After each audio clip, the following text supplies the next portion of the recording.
大家好，我是小高姐。今天我们来做一些黄油，这里是1升的重奶油。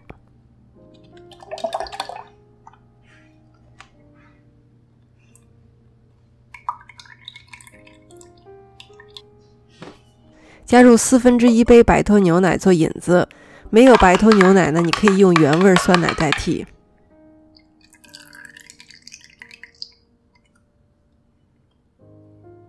放到室温下发酵1到2天，2天之后，发酵产生的酸味已经很浓郁了，奶油也变成了半固体的状态。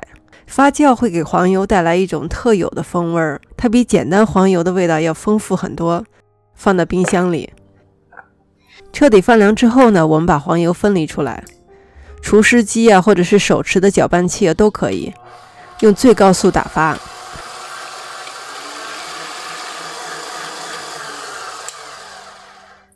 发酵过的奶油也一样可以被打发，只要1分钟。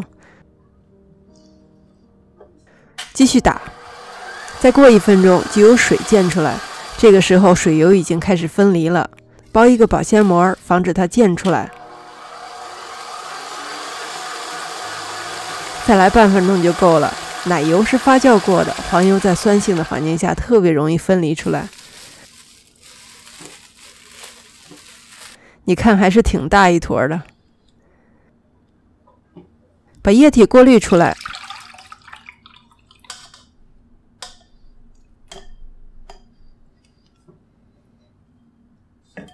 这个液体就是白脱牛奶。现在你知道白脱牛奶是怎么来的了。我们只用了1点就发酵出来了1大杯。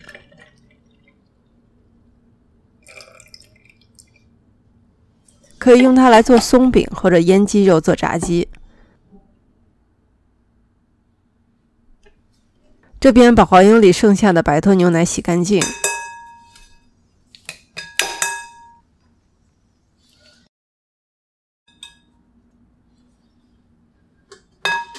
冷水，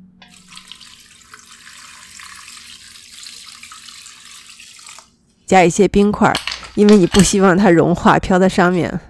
用刮刀把黄油压一压，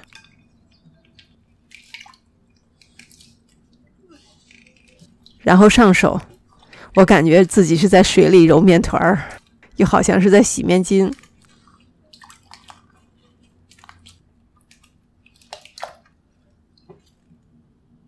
刚才的盆子，再过一次水。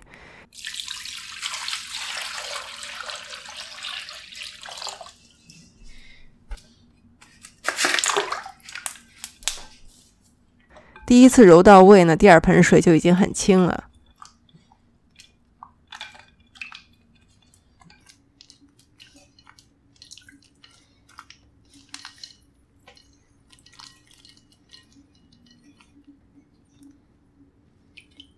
盆子上的黄油也不要浪费了。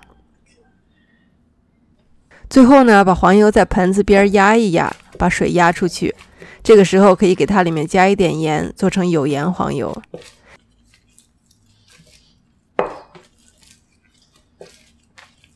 还有一些水挤不出去也没有关系，你买来的黄油里面也是含水的。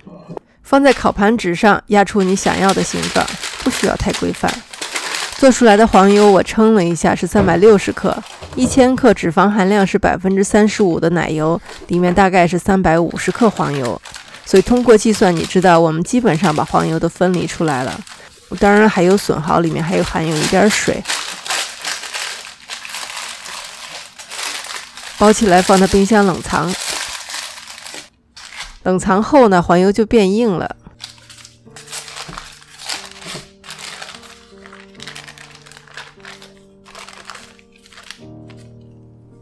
切开来看一下，平平整整的，切面也很光滑，里面没有水也没有气泡。新鲜做出来的黄油抹面包是非常的香因为它发酵过，它的味道非常丰富，比你在超市买来的黄油要好吃很多。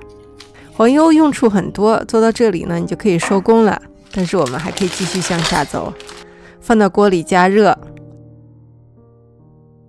里面的水分呢，随着温度的升高，它会蒸发。你听这个声音，是水蒸发的声音。